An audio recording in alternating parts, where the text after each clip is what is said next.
एक समय की बात है, बादशाह अकबर ने अपने बेगम के जन्मदिन के लिए बहुत ही खूबसूरत और बेशकीमती हार बनवाया था।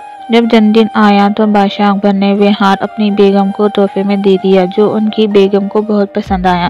अगली रात बेगम साहिबा ने वे हार गले से उतारकर एक संदूक में रख दिया। जब इस बात को कई दिन गुजर गए तो एक दिन बेगम साहिबा ने हार पहनने के लिए संदूक खोला, लेकिन हार कहीं नहीं मिला।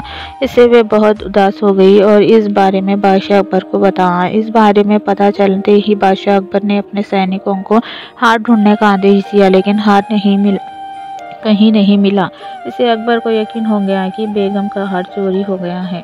फिर अकबर ने बीरबल के महल में आने के लिए बुलावा भेजा। जब बीरबल आया तो अकबर ने सारी बात बताई और हार की खोज निकालने की जिम्मेदारी उसे सौंप दी। बीरबल ने समय व्यर्थ किए बिना ही राजमहल में काम करने वाले सभी लोगों को दरबार में आने के लिए संदेश भिजवाया। थोड़ी ही देर में दरबार लग गया। दरबार में अकबर और बेगम सहित सभी काम करने वाले हाजिर थे, लेकिन बीरबल दरबार में नहीं थे। सभी बीरबल का इंतजार कर ही रहे थे कि तभी बीरबल एक गधा लेकर राजा दरबार में पहुंच जाता है। देर से दरबार में आने के लिए बीरबल बादशाह अकबर से माफ़ी मांगता है। सभी सोचने लगते हैं कि बीरबल गधे को लेकर राज दरबार में क्यों आया है। फिर बीरबल बताता है कि ये गधा उसका दोस्त है और उसके पास जादुई शक्ति है। ये शाही हार चुराने वाले का नाम बता सकता है। इसके बाद बीरबल जादुई गधे को सबके नज़दीक वाले कमरे में ले जाकर बांध देता है और कहता है कि सभी एक एक करके कमरे में जाए और गधे की पूंछ पकड़कर चिल्लाए, जहां पना मैंने चोरी नहीं की है। साथ ही बीरबल कहता है कि आप सभी की आवाज़ दरबार तक आनी चाहिए। सभी की पूंछ पकड़कर चिल्लाने के बाद आखिर में गधा बताएगा कि चोरी किसने की है। इसके बाद सभी कमरे के बाहर एक लाइन में खड़े हो गए हैं और एक एक करके सभी ने कमरे में जाना शुरू कर दिया। जो भी कमरे में अंदर जाता तो पूंछ पकड़कर चिल्लाना शुरू कर देता, जहां पना मैंने चोरी नहीं की है। जब भी सभी का नंबर आ जाता है तो अंत में बीरबल कमरे में जाता है और कुछ देर बाद कमरे से बाहर आ जाता है।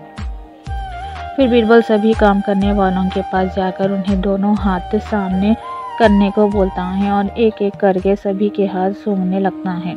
बीरबल की इस हरकत को देखकर सभी हैरान हो जाते हैं। ऐसे ही सूंघते सूंघते एक काम करने वाले का हाथ पकड़कर बीरबल जोर से बोलता है, जहां पना इसने चोरी की है। ये सुनकर अकबर बीरबल से कहता है, तुम इतने यकीन के साथ कैसे कह सकते हो कि चोरी इस सेवक ने ही की है? क्या तुम्हें जादुई गधे की इसका नाम बताया है? तब बीरबल बोलता है, जहां पना ये गधा जादुई नहीं है, ये बाकी गधों की तरह साधारण ही है। बस मैंने इस गधे के पूंछ पर एक खास तरह का इत्र लगाया है। सभी सेवकों ने गधे की पूंछ को पकड़ा, बस इस चोर को छोड़कर, इसलिए इसके हाथ से इत्र की खुशबू नहीं आ रही है।